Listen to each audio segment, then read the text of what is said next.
Alors toujours le chapitre comprendre 22, mais cette fois-ci une aide pour les 3 exercices qui sont à la fin du cours. Donc le premier, c'est pour comprendre ce que c'est qu'un bilan d'énergie. Donc on vous parle d'un appareil à accumulation d'eau chaude, c'est l'ensemble de tout ça, d'accord? Il y a un dispositif électrique qui est relié au réseau électrique, qui va permettre d'augmenter la température de la réserve d'eau, et puis il a une influence avec le milieu extérieur.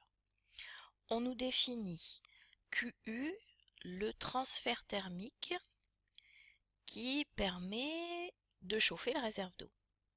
On nous définit QP, les pertes thermiques. Et enfin, WE, ce travail électrique, l'énergie électrique qui va permettre à tout ce dispositif de fonctionner. Alors on nous précise bien, en régime permanent, l'énergie interne ne varie pas. Donc, delta U de tout le dispositif va être égal à 0 si elle ne varie pas, sa variation est nulle. On demande de compléter le schéma pour faire apparaître les noms de QU, QP, WE. Ça ne doit pas être trop compliqué. Ensuite, il faut comprendre dans quel sens se font ces transferts d'énergie.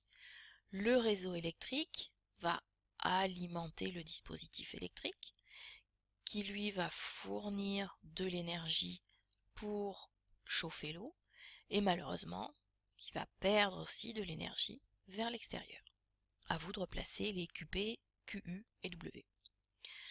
On suppose que le récipient, là je suis désolée, j'ai coupé là, bon, a une capacité thermique négligeable devant celle de l'eau et qu'il est parfaitement calorifugé. Ça veut dire pas de transfert thermique vers l'extérieur. Calculer la variation d'énergie interne du système, alors là il manque un mot, réserve d'eau. L'eau, qu'est-ce qui lui arrive? Elle va avoir sa température qui passe de 35 degrés à 65 degrés Celsius. Variation de température, variation d'énergie interne, delta U égale MC, delta T. Vous avez le C de l'eau, vous avez la masse volumique de l'eau, puisque ici on vous parle de volume, 300 litres, donc il faut passer de ce volume à la masse, par la masse volumique, et puis la variation de température, vous l'avez là. En déduire le signe et la valeur de QU pour le système, dispositif électrique. La réserve d'eau voit sa température augmenter, donc le delta U, vous allez le trouver positif pour l'eau. Qu'est-ce que ça veut dire pour le dispositif électrique? Ce dispositif électrique, il va donner cette énergie à l'eau. Donc pour le dispositif électrique, le QU sera donc négatif, puisque le dispositif va perdre de l'énergie. Établir le bilan énergétique du système, pardon, ma souris j'ai encore perdu, voilà. Il suffit de regarder les flèches, il y a de l'énergie qui arrive, il y a de l'énergie qui part, et on nous dit qu'au total, la variation d'énergie interne doit être nulle. Variation d'énergie interne égale cette énergie, plus celle-ci, plus celle-ci. Comme il y en a des positifs et des négatifs, ça fera 0. Le rendement, c'est quelque chose qu'on n'a pas défini dans le cours, mais qui va souvent revenir dans ces exercices.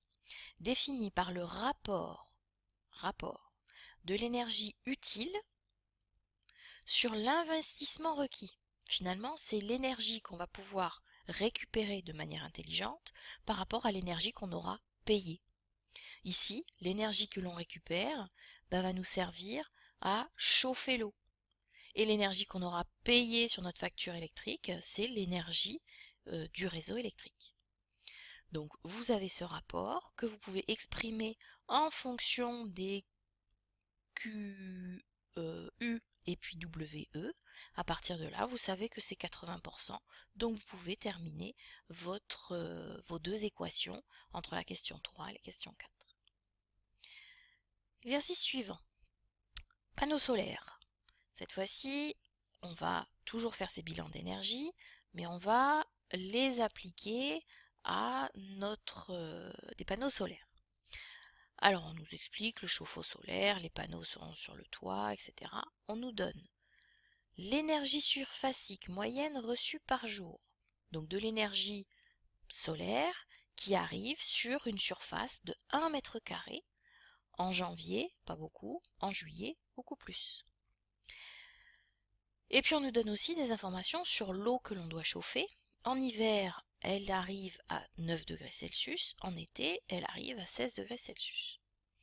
On a la surface du panneau solaire, on sait que tous les jours on a besoin de 250 litres, et on veut de l'eau chaude à 55 degrés Celsius. Première chose, convertir les énergies surfaciques en kilojoules par mètre carré, alors qu'elles étaient en kilowattheures par mètre carré. Conversion, kilowattheure, joule. Pour les 2 mois considérés, calculez l'énergie nécessaire pour couvrir les besoins en eau chaude. Besoin en eau chaude, ça veut dire quoi? Ça veut dire que l'on veut déterminer l'énergie qu'il faut fournir pour faire passer en janvier la température de l'eau de 9 degrés à 55 degrés Celsius ou en juillet de 16 degrés Celsius à 55 degrés Celsius. Quelle quantité d'eau? Celle qu'on utilise par jour, 250 litres. Encore une fois, par la masse volumique, vous aurez la masse. Delta U, variation d'énergie interne de cette eau, M, C, delta T. Déterminer l'énergie moyenne reçue par jour et par panneau. Ce qui vous était donné ici, c'était l'énergie surfacique pour 1 mètre carré. Là, vous n'avez pas un mètre carré, mais vous en avez 2,15. Petit calcul. On nous dit que le rendement de cette installation, 75%. Donc, définition du rendement pour cette installation. Encore une fois, c'est toujours l'énergie que l'on va récupérer par rapport à l'énergie qu'on a payée.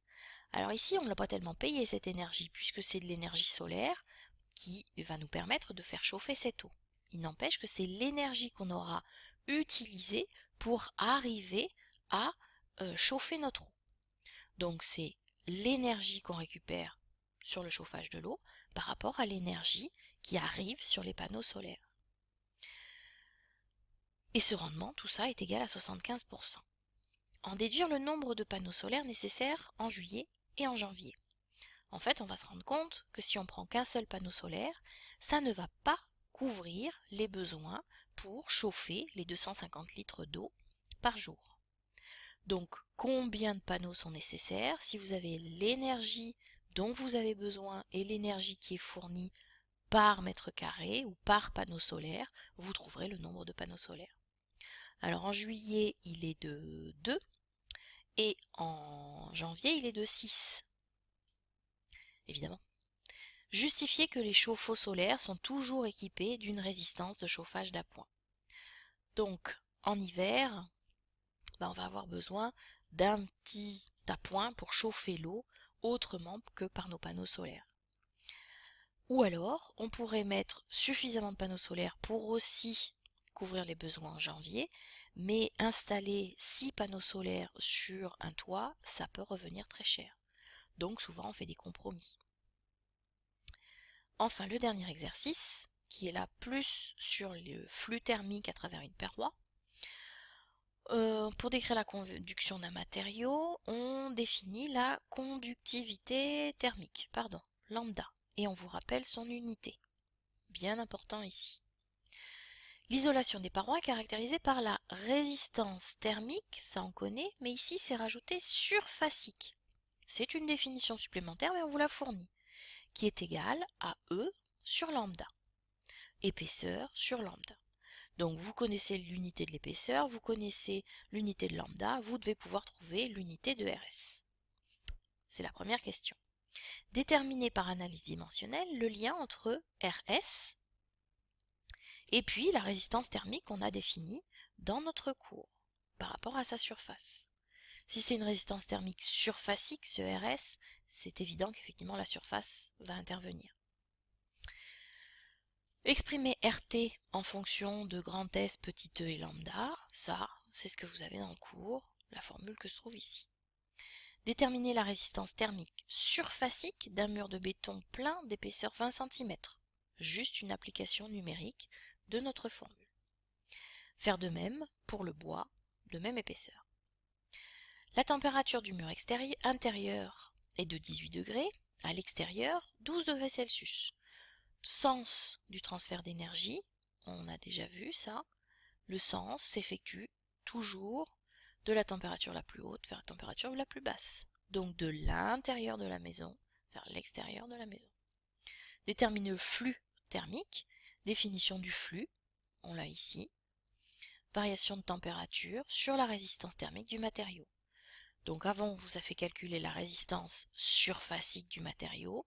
Vous devez pouvoir trouver la résistance du matériau pour pouvoir appliquer la formule. Au travail!